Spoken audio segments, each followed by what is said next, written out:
नमस्कार दोस्तों, welcome back to रूपी राइडर। आज के इस वीडियो में हम बात करने वाले हैं वेदांता लिमिटेड स्टॉक की आज की परफॉर्मेंस के बारे में, जिसने मार्केट के इस स्टॉक के लिए एक नया मील का पत्थर स्थापित कर दिया है। स्टॉक ने आज रिकॉर्ड तोड़ तेजी तो दिखाई है और अभी तक के हिसाब से अगर हम देखने की कोशिश करें तो स्टॉक मार्केट में ऑलरेडी 360 की तेजी बना चुका है। यह तेजी और भी बढ़ सकती है, यह तेजी कम भी हो सकती है। वेदांता की ये पावर स्ट्रेंथ हमको देखने को मिली है। वेदांता की खुद की अपनी स्ट्रेंथ की वजह से, मार्केट के सपोर्ट की वजह से कहीं ना कहीं देखने को मिली है। वेदांता के उन निवेशकों के ट्रस्ट की वजह से जिन्होंने स्टॉक के ऊपर लगातार अपने व्यू को पॉजिटिव रखा और इस स्टॉक में होने वाली हर ऊपर नीचे हरकत की बारीकी से यहाँ पर एनालिसिस किया। हाँ, एनालाइज करने का प्रयास करेंगे और समझने की कोशिश करेंगे कि जो भी चीज़ें हमें गिरावट दे रही हैं और जो भी चीज़ें स्टॉक के अंदर आज हमको दबाव बनाती दिखाई पड़ रही हैं, वो आने वाले समय में हमको डेफिनेटली किसी बड़े रिटर्न की तरफ ले जा सकती हैं। एग्जाम्पल आपके सामने है। मैं स्टॉक के आज के प्राइस की बाद में बात करूंगा। पहले देखते हैं स्टॉक के 52 वीक लो और हाई के बारे में। स्टॉक 208 के लो के प्राइस को दिखाता है यदि हम 52 वीक के लो की बात करें, और 364 के हाई प्राइस को दिखाता है अगर 52 वीक के हाई की बात करी जाए। और इसमें 20 रुपये के डिविडेंड को भी जोड़ लिया जाए, क्योंकि कंपनी ने 2 बार आपको डिविडेंड भी प्रोवाइड कर दिया था। तो आप अंदाज़ा लगा लीजिए कि आपको कितना पैसा यहाँ पर मिल चुका है। यानी कि 384 रुपये के ऊपर आप यानी कि 384 रुपये के ऊपर आपका स्टॉक आपको ऑलरेडी प्राइस दिखा चुका है। वो भी एक ऐसा स्टॉक जो मार्केट के अंदर डिफॉल्टर होने के खतरे में था, एक ऐसा स्टॉक जो मार्केट में कहीं ना कहीं वैनिश हो जाएगा, जिसके ऊपर खतरा बनता दिखाई पड़ रहा था।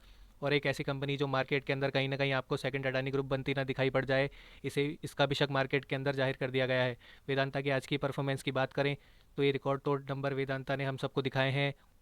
इसके लिए 367 रुपये के प्राइस पर अभी हमें स्टॉक दिखाई पड़ रहा है। लगभग 29 रुपये की तेज़ी है। परसेंटेज की बात करें तो लगभग 8% अभी स्टॉक चढ़ा हुआ है।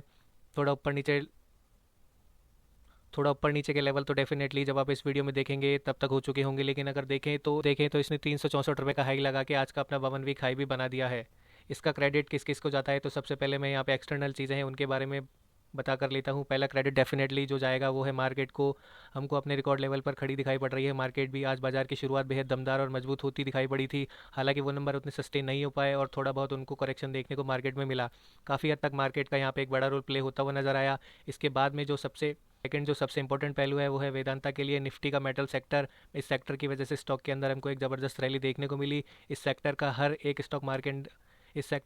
स्टॉक मार्केट के अंदर आपको बड़ी तेज़ी की तरफ जाता दिखाई पड़ रहा है। वो टाटा स्टील भी हो सकता है, वो हिंडाल्को भी हो सकता है, वो हिंदुस्तान जिंक भी हो सकता है, वो आपके लिए एनएमडीसी भी हो सकता है, वो आपके लिए एनएनडीसी स्टील भी हो सकती है, वो आपके लिए सेल का स्टॉक भी हो सकता है। जितने भी सेक्टर के स्टॉक हैं, लगभग लगभग हर स्टॉक जो मार्केट की तेज़ी के अंदर पार्टिसिपेट करता दिखाई पड़ रहा है। रिकॉर्ड लेवल पर आयरन के प्राइस में कमी आती दिखाई पड़ रही है, उसका फ़ायदा, और मेटल के प्राइस में जो हमको एकदम से यहाँ पे करेक्शन होता हुआ दिखाई पड़ा था, उसका फ़ायदा आपको ओवरऑल देखने को मिलेगा। और ये चीज़ें बाजार में यहाँ पे काम करती हुई दिखाई पड़ रही हैं।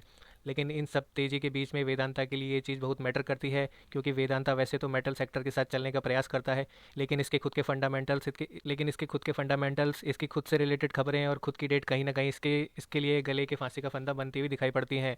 आपके लिए एक डबल पॉजिटिव चीज़ है, क्योंकि वेदांता भी मार्केट के सामान्य स्टॉक की तरह कहीं ना कहीं अपने आप को सामान्य स्टॉक्स की सीरीज़ में लाकर खड़ा कर दिया है आज की डेट में। और इससे ऊपर की किसी भी प्रकार की फंडा और इसके ऊपर किसी भी प्रकार का कोई फंडामेंटल प्रेशर नहीं है। इम्पोर्टेंट चीज़ आती है वो है सिर्फ और सिर्फ एक शब्द, जिसको हमको कहना होगा कि स्टॉक के अंदर वैल्यू की अनलॉकिंग या वैल्यू अनलॉकिंग यहाँ पे वेदांता के अंदर हमको देखनी शुरू होती दिखाई पड़ रही है। लेकिन अगर वेदांता के पूरे चार्ट पैटर्न को देखने की कोशिश करें और पिछले कम से कम 4 से 5 साल के चार्ट को निकालने की कोशिश करें, तो वेदांता दो ही प्रकार से मार्केट के अंदर मूव करता है। पहला यह, वेदांता लंबे समय तक एक कंसोलिडेशन में चलता है और बहुत लंबे समय तक आपको एक लंबी कंसोलिडेशन रेंज में दिखाई पड़ता है। उसके बाद यहाँ से बहुत हाई प्राइस पर पहुँचता हुआ दिखाई पड़ता है। और ध्यान देने वाली चीज़ यह है कि वेदांता बहुत बड़े लंबे समय के बाद एक हाई प्राइस पर पहुंचता है और वहीं से इस स्टॉक के अंदर आपको एक करेक्शन देखने को मिलता है और फिर ये स्टॉक दोबारा बाउंस लेता है और एक नया हाई बनाता हुआ नजर आता है। अगर आप स्टडी करेंगे लॉन्ग टर्म के हिसाब से तो आपको समझ आएगा कि वेदांता सालों की इस चीज़ को मार्केट में लेता हुआ चलता आया है।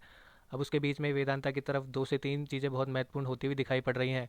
अगर हम बात करें वेदांता के डीमर्जर के बारे में, जो कि अभी होने ही वाला है, उसको होने में कम से कम 6 से 7 महीने कंप्लीट होने में लग जाएंगे। लेकिन वो खबरें जो आई थी वो बहुत पॉजिटिव और बहुत बुलिश थी। वेदांता के लिए लोन को रिस्ट्रक्चर करना और इसके लिए डेफिनेटली कहीं ना कहीं इसकी फाइनेंशियल सेक्टर में मजबूती दिखाई देता हुआ पड़ रहा था। इसके फाइनेंस काफ़ी सुधरते हुए दिखाई पड़े, प्लस कहीं ना कहीं इसके ऊपर एक मौका मिला इनको अपने आगे की जो जर्नी थी वो तय करने के लिए। कहीं ना कहीं इसके पास एक रास्ता बनता हुआ दिखाई पड़ा, वेदांता इस चीज़ को क्रिएट कर सका। वेदांता के डीमर्जर की खबर आने के बाद स्टॉक ने एक बाउंस बैक लिया और उसके बाद हमें इस स्टॉक के ऊपर कुछ बहुत सारे क्वेश्चंस खड़े होते हुए दिखाई दिए। उन क्वेश्चंस को जब मार्केट के अंदर रिड्यूस किया गया, वेदांता ने खुद अपने एनालिस्ट के द्वारा इसके अंदर चीज़ों को डिस्कस किया और उसके बाद वेदांता के मैनेजमेंट ने ओपनली जब इस चीज़ को लेकर के बताया कि वेदांता कि किसी भी लेंडर को इसके डीमर्जर से कोई इशू नहीं है, तो मतलब ये साफ़ हो गया कि वेदांता अब आने वाले समय में सिर्फ और सिर्फ अपसाइड जाने का प्रयास करता हुआ दिखाई पड़ेगा। और यही वो चीज़ है जो वेदांता को इस समय मार्केट में स्ट्रेंथ देती हुई दिखाई पड़ रही है। चीज़ और यहाँ पे ऐड करना चाहूँगा वैल्यू अनलॉकिंग के बारे में। तो वेदांता के अंदर अभी आपको वैल्यू अनलॉकिंग देखने को मिली ही नहीं है। बहुत लंबा समय, बहुत लंबी जर्नी वेदांता लिमिटेड के अंदर निवेशकों को देखने को मिलने वाली है, जो इस स्टॉक के अंदर अपने पैसे को निवेश करे बैठे हुए हैं। आज तो एक टारगेट थोड़ा सा देखने की कोशिश करेंगे, दूसरा तो बहुत बढ़िया। लेकिन अगर आप शॉर्ट टर्म मिड टर्म के इन्वेस्टर हैं तो ये आपके लिए खुशियां मनाने का टाइम है, क्योंकि इस टाइम स्टॉक अपनी बम्पर तेज़ी में है।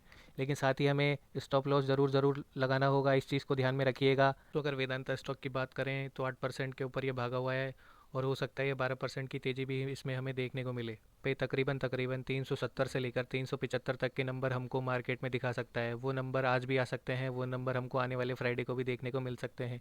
लेकिन यहाँ पे कहीं ना कहीं हमको इसके लिए सिक्योर कहीं ना कहीं अपने आप को अलर्ट रखने की आवश्यकता डेफिनेटली पड़ेगी। लेकिन वेदांता में अच्छी खास तेज़ी हमें देखने को मिली है। हमको यहाँ पे अलर्ट रहना है डाउन साइड नंबर्स को लेकर, और डाउन साइड के नंबर्स में प्रिटीज़ होनी चाहिए। दोस्तों, इस स्टॉक का जो पहला सपोर्ट निकल के आ रहा है वो 352 पे दिखा था।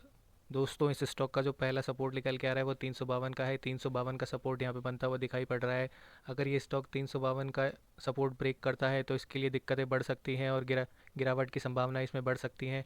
हालांकि अभी के हिसाब से देखा जाए तो इसमें गिरावट की संभावनाएं कम है। लेकिन अगर 352 का सपोर्ट टूटता है तो हमें 340 के नंबर भी आने वाले समय में दिखा सकता है। 340 इसके लिए एक मोस्ट वैल्यूएबल सपोर्ट बना हुआ है, एक मोस्ट इंपॉर्टेंट नंबर है। 340 यहाँ पे निकल के आता है। अगर ये दोस्तों 340 के सपोर्ट को भी ब्रेक करता है तो फिर इसके लिए ऊपर आना थोड़ा सा मुश्किल का काम होगा, और वहाँ से निकल पाना और फिर से नई तेज़ी क्रिएट कर पाने में इसको बहुत दिक्कतों का सामना करना पड़ सकता है। आज की डेट में वेदांता की परफॉर्मेंस बहुत ही शानदार हो चुकी है। 375 डेफिनेटली एक इंपॉर्टेंट नंबर साबित हो सकता है, लेकिन हमें इंतज़ार है यहाँ पे 400 के आंकड़े का, 400 पे पहुँचने का। 400 पे पहुँचने का कब कैसे यहाँ पर वेदांता का स्टॉक हमें इस नंबर पर पहुँचता हुआ दिखाई दे सकता है। अगर ये नंबर हमको इसी महीने में या फिर इसी महीने के एंड तक देखने को मिलता है तो समझ लीजिए वेदांता के स्टॉक को हम होल्ड कर सकते हैं, और आने वाले टारगेट्स इसको 500, 600, 800 तक भी ले जा सकते हैं। डेफिनेटली यहाँ से 400, 500, 600, 800 और इवन 1000 का टारगेट भी हमको बहुत ही जल्द मार्केट में दिखा सकता है। लेकिन इस बहुत जल्द का मतलब कम से कम 2-2.5 साल हो सकता है। इस चीज़ को भी ध्यान में रखिएगा। तो इन चीज़ों को, नंबर्स के बारे में, बाज़ार थोड़ा सा हमको वीक होता दिखाई पड़ा है, और मार्केट जिस पैटर्न को पिछले 2 दिन से फॉलो कर रहा है वो चीज़ आपको आज रिपीटेडली देखने को मिल सकती है। तो आने वाले समय में हमको वेदांता में अच्छे अपसाइड मूवमेंट देखने को मिल सकते हैं, अच्छे टारगेट अचीव हो सकते हैं। दोस्तों, आई होप आपको ये इन्फॉर्मेटिव वीडियो पसंद आई होगी। ऐसी मोर इन्फॉर्मेटिव वीडियोस के लिए बने रहिए रुपी राइडर के साथ, और सब्सक्राइब कीजिए हमारे इस चैनल को। Thank you.